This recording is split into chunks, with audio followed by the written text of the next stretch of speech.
Very very welcome to all साथियों। Exam fighter number 1 पे आप सभी का हार्दिक स्वागत है। साथियों, बात करेंगे BSUSC Bihar state university service commission के रिगार्डिंग। बिहार में जो असिस्टेंट प्रोफेसर की भर्ती प्रक्रिया चल रही, इसी के रिगार्डिंग बात करेंगे। और जैसा आपको पता होगा, कुल 4638 पदों पर यह भर्ती आई थी और इसमें से लगभग 25 सब्जेक्ट्स पर नियुक्ति कर सकते हैं कि अभी होनी है और 27 सब्जेक्ट्स की नियुक्ति हो चुकी है। टोटल 52 सब्जेक्ट्स में ये भर्ती निकली हुई थी। इसके बाद हाईकोर्ट, पटना हाईकोर्ट ने स्टे ऑर्डर दिया था और ये वैकेंसी की इंटरव्यू की प्रक्रिया स्थगित हो गई थी। और पिछले दिनों इस पर मैंने वीडियो भी बनाई थी कि नई जितना पोस्ट दिखाया गया है रोस्टर को क्लियर करके 4108 पदों पर और भर्ती होनी है। इतने पदों पर और भर्ती होनी है, इसे दो पार्ट में बताया गया है, बैकलॉग भर्ती और रेगुलर में इसे दिखा दिया गया है, जिस प्रकार हाईकोर्ट ने कहा था। तो ऐसा लग रहा था कि नहीं, नियुक्ति प्रक्रिया चलेगी, अब कोई दिक्कत नहीं है। तो लेकिन इसी में एक नोटिस में आप ये भी देखे होंगे कि जो अंतिम इसका पारा है उसमें जो चीज़ें लिखी उस पर हम लोग फिर से बात करेंगे अभी। और हम लोग उसके निष्कर्ष पे पहुंचेंगे, क्या ये मामला कोर्ट में जाके फिर से लटकने वाला है और क्या इसके कारण फॉर्म रीओपन हो सकते हैं, नए अभ्यर्थियों को मौका मिल सकता है। इन सभी चीज़ों के बारे में बात करेंगे। नई वैकेंसी आ सकती है, जो ये पूरी वैकेंसी रद्द हो सकती है। इन सभी चीज़ों के बारे में आज हम लोग बात करने वाले थे। ब्रेकिंग न्यूज में इसी के बारे में आप सभी के है ये। तो देखिए साथियों, यहाँ पे आप ये जो नोटिस था BSUSU का, कब का है, 23/11/2023 का, जिससे कि आपने देखा ही होगा। और यहाँ पर क्या कहा जा रहा है कि टोटल 52 सब्जेक्ट में भर्ती थी और 4638 पदों पर भर्ती होनी है। 27 विषयों पर ऑलरेडी नियुक्ति हो चुकी है ना। अब बचे कितने, 25 सब्जेक्ट। तो 25 सब्जेक्ट्स में नियुक्ति प्रक्रिया जो स्थगित हो गई थी, वो स्टार्ट करने का एक अच्छा सा प्रयास किया गया है। इसमें से यहाँ पर लास्ट वाले को पढ़ें कि ये जो डाटा दिया गया है यहाँ पर, पहले फिर डाटा पे भी चले जाते हैं, फिर इस पे आते हैं। ये जो डाटा दिया गया है साथियों कि कुल स्वीकृत पद कितने हैं, 8603। कार्यरत कितने हैं, 4495। और रिक्त कितने हो गए, 4108। यानी इसी पर नियुक्ति होगी। ये अभी रिक्ति यही दिखा रहे हैं। इसमें से आप माइनस कर दिए 755, 4108 में 755, ये बैकलॉग की वैकेंसी है। तो टोटल बच जाते हैं जनरल की वैकेंसी, रेगुलर की वैकेंसी। जनरल भर्ती जो है वो 3353 पदों पर भर्ती होगी। ऑफेन ये मतलब चालू भर्ती है और ये 755 है बैकलॉग, पीछे की भर्ती है। दोनों को मिला के हो जाते हैं 4108। इन्हीं पर नियुक्ति होनी है। लेकिन यह सबसे बड़ा सवाल उठता है, जो स्वीकृत पद दिखाया गया है, ये स्वीकृत पद का ये नहीं बताया कब तक का स्वीकृत पद है। ये बहुत पुराना स्वीकृत पद है, क्योंकि वैकेंसी आई थी 2020 में। 2020 में जो भर्ती आई थी 2020 में जो भर्ती आई थी, तो इसके पहले जो भर्ती प्रक्रिया हुई थी, उस समय जो पद रिक्त हो गए थे, उन्हीं के आधार पर है। और ये 2014 का है। ये 2014 की रिक्तियाँ हैं। ये जो रिक्तियाँ हैं कब की साथियों, 2014 की रिक्तियाँ हैं। इसके बाद अभी हो गए 9 साल, 2023 चल रहा है। तो 9 सालों की रिक्तियों को इसमें ऐड नहीं किया गया है। 9 सालों की रिक्तियों को ऐड नहीं किया गया है, जिसके कारण क्या हो रहा है, स्वीकृत पद यहाँ पर कम दिख रहे हैं। इसलिए यहाँ पर आपको रिक्तियाँ भी कम दिख रही है। तो यहाँ पर एक बड़ी खामी है इस डाटा में। सबसे बड़ी खामी यहाँ पर है कि ये जो 2014 की रिक्ति को आप दिखा रहे हैं, वो मेंशन भी नहीं कर रहे हैं, क्योंकि ये रिक्ति पहले भी इस रिक्ति को देखा गया है और पहले भी यही रिक्ति थी और आज भी यही रिक्ति, कोई इसमें वृद्धि नहीं हुई है। मतलब साफ है कि ये पुरानी रिक्ति को ही दिखाने का यहाँ पर प्रयास किया गया है। तो इसके कारण भी हाईकोर्ट में मामला अटक सकता है कि आप वर्तमान में दिखाइए इसे। ये तो रही स्वीकृत और कार्यरत में बात। और दूसरी जो बात है टेक्निकल, यहाँ पर वो हम लोग चलते हैं इसी के अंतिम पारा को पढ़ने के बाद आपको वहाँ पर भी स्पष्ट हो जाएगा। जैसा यहाँ पे क्या कहा जा रहा है कि ये जो डाटा अभी दिया गया है 25 सब्जेक्ट्स का, वर्तमान रिक्ति दिखाने का जो प्रयास किया गया है, तो इस रिक्ति में अभी वर्तमान में क्या हुआ है कि अनरिजर्व कैटेगरी में सीटों की संख्या बढ़ी है और एसटी और एससी कैटेगरी में सीटों की संख्या घटी है।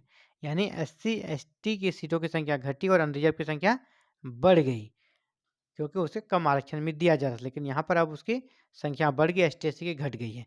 तो ये जो 25 सब्जेक्ट्स में इन्होंने ये किया है, कि अनरिजर्व की सीटें बढ़ा दी और एसटी एससी की घटा दी और दिखाई, और जो 27 सब्जेक्ट्स में आपने नियुक्तियां दे दी है, यहाँ पे आप जो कह रहे हैं कि ये जो 27 सब्जेक्ट में आपने नियुक्तियां दे दी है, वहाँ भी तो सरकमस्टांसेस यही बनते हैं, वहाँ भी अनरिजर्व में सीटें ज़्यादा होनी चाहिए थी, अनरिजर्व का सिलेक्शन ज़्यादा होना था, अब उनका नहीं हुआ, आप उनका कोई जिक्र ही नहीं कर रहे हैं, तो वहाँ पे क्या होगा। यहाँ एक उपाय है, अनरिजर्व में कम लोगों का चयन हुआ है तो आप वेटिंग लिस्ट के माध्यम से अन्य जो आवेदन जिन्होंने किया है वेटिंग लिस्ट के माध्यम से उनमें से कुछ का चयन आप कर सकते हैं, ये बात हो सकती है। लेकिन जिस एससी और एसटी का ज़्यादा सिलेक्शन हो गया है अकॉर्डिंग कि अभी एसटी और एससी की सीटें घटा दी जा रही हैं, तो उस समय तो बढ़ी हुई सीटें थी, यानी वो त्रुटिपूर्ण थी, तो उस समय जिस एसटी और एससी कैटेगरी के लोगों का असिस्टेंट प्रोफेसर में चयन हो चुका है, ऑलरेडी योगदान कर चुके हैं, अब उनको क्या करेंगे आप, उनके जॉब से हटाएंगे। और हाईकोर्ट ने साफ साफ कहा है कि जिनकी नियुक्तियां हो गई है उनकी नियुक्तियां प्रभावित नहीं होनी चाहिए, यानी यहाँ तो बड़ी ही दुविधा की स्थिति है। अनरिजर्व में जब आप सीटें बढ़ाते हैं तो एसटी एससी का घटाना होगा, एसटी एससी का सीटें घटाना होगा तो फिर उनकी नौकरी भी जाएगी, जो कि जो पटना हाईकोर्ट है उनके आदेश के खिलाफ होगा, यानी यहाँ पर बड़ा ही द्वंद्व की स्थिति है। इसीलिए इन्होंने ये डाटा भी नहीं दिया है, अभी जो रिक्तियाँ इन्होंने दिखाई है, जैसे कि अलग अलग सब्जेक्ट की दिखाई है, हिस्ट्री की दिखाई है, ज्योग्राफी की दिखाई है, तो ये जो रिक्तियाँ दिखाई है वैसे सब्जेक्ट की दिखाई है जिन 25 सब्जेक्ट की दिखाई है जिनमें अभी योगदान नहीं हुआ है, जिनमें की चयन प्रक्रिया संपन्न नहीं हुई है। लेकिन पटना हाईकोर्ट का जो आदेश था सिर्फ इसके लिए ही नहीं था, पटना हाईकोर्ट ने जो आदेश दिया था कि उसे टोटल सीटें चाहिए, मतलब 52 सब्जेक्ट्स में कितनी सीटें हैं अनरिजर्व की, कितनी एसटी की, कितनी एससी की, कितनी बैकलॉग की, वो 52 सब्जेक्ट्स के लिए था, 52 सब्जेक्ट्स के लिए करना था। लेकिन इन्होंने क्या किया, सिर्फ जो रेस्ट सब्जेक्ट हैं आपका 25 सब्जेक्ट, सिर्फ उनके लिए इन्होंने डाटा जारी किया है। तो निश्चय ही कोर्ट पूरे 52 सब्जेक्ट्स का डाटा मांगेगी, 52 सब्जेक्ट, यानी जो 27 सब्जेक्ट आप माइनस कर दिए हैं जिनमें आप नियुक्तियां दिखा रहे हैं उनको नहीं दिखा रहे हैं, उसको भी दे दर्शाना होगा, क्योंकि जब एक ही नोटिफिकेशन है, एक ही नोटिफिकेशन नंबर है, एक ही विज्ञापन संख्या है, तो दोनों अलग अलग रूल्स नहीं चल सकते हैं। आप 27 विषयों में अपने पुराने तरीके से नियुक्ति दे देंगे, पुराने रोस्टर के अकॉर्डिंग नियुक्ति दे देंगे, और बाद बाकी जो 25 सब्जेक्ट्स बचे हुए हैं, लेफ्ट बचे हुए हैं, उसको आप नए रोस्टर के अकॉर्डिंग नौकरी देंगे, नए रोस्टर के अकॉर्डिंग उनकी नियुक्ति कराएंगे, ये तो बिल्कुल गलत हो जाएगा। तो इसीलिए मामला निश्चय ही कोर्ट में फंसेगा, और इस प्रकार की जो दुविधा की स्थिति बनी हो सकता है इस वैकेंसी को अंततः मजबूरन इसे रद्द भी करना पड़े, कैंसिल भी करना पड़े और फ्रेश वैकेंसी मंगाना पड़े, ये वैकेंसी रद्द भी हो सकती है, पहला कंडीशन।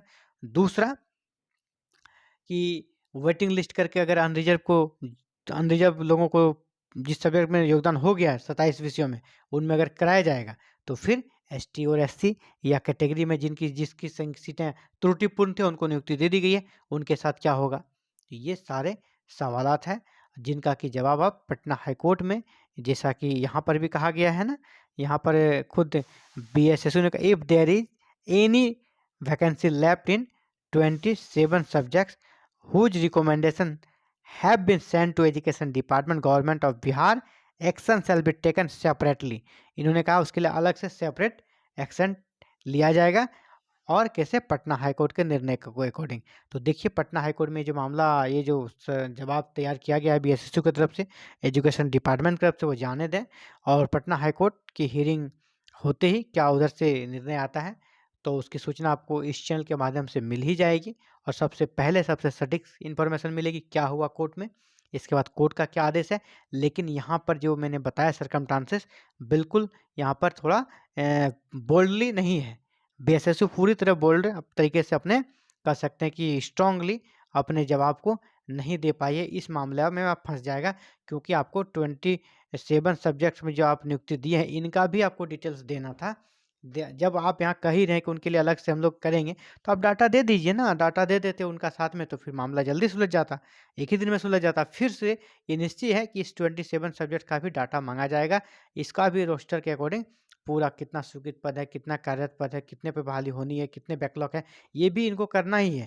तो ये निश्चित ही रूप से, ये तो पूरी गारंटी है कि जिस दिन भी हियरिंग होगा ये डाटा मांगा जाएगा इनसे, तो एक डेट वैसे ही मिल जाएगा, तो विलम्ब यहाँ पर भी हो जाएगा। तो एक डेट इधर मिलना है, और दूसरी बात है क्या कि जब उन्हें डेट मिलेगा तो फिर इनके जवाब से संतुष्ट होगी नहीं और अंततः हो सकता है जिस प्रकार की यहाँ पे खिचड़ी बन गई है इस वैकेंसी का, तो हो सकता है अंततः इसे रद्द करके नई फ्रेश वैकेंसी बिल्कुल वर्तमान सीटों के अनुसार 2023 में कितनी रिक्तियाँ हैं इसके अकॉर्डिंग, ना कि 2014 में कितनी रिक्तियाँ थी उनके अकॉर्डिंग यहाँ पर नियुक्ति प्रक्रिया संपन्न कराई जाएगी। तो अगर 2023 के अकॉर्डिंग नियुक्ति प्रक्रिया संपन्न कराएगी साथियों, तो काफ़ी ज़्यादा सीटों की संख्या कह सकते हैं यहाँ पर डबल हो सकती है। आपको ये वैकेंसी 7,000 के लगभग पहुँच जाएगी। 7,000 सीटों पर ये भर्ती आएगी। इसकी पूरी संभावना है अगर इस प्रकार का हुआ लेट होगा, लेकिन ये 7,000 की भर्ती आ सकती है आप सभी के लिए। तो thank you very very much for watching this video और connecting to exam fighter number. साथियों आप भी चाहते हैं इस वैकेंसी से जुड़े हर छोटी-बड़ी अपडेट्स आपको मिलती रहे। हाई कोर्ट में क्या हुआ, पीएसएसयू ने क्या किया और एक-एक करके एनालिसिस, सटीक एनालिसिस आप चाहते हैं तो हमारे साथ बने रहें और हमारे साथ जुड़ने के लिए आपको करना है हमारे साथ चैनल को सब्सक्राइब, बेल आइकन को प्रेस और बेल बटन को क्लिक, ताकि वीडियो अपलोड होते ही आपको नोटिफिकेशन मिले, आप खुद को अपडेट रख सकें। Thank you very very much.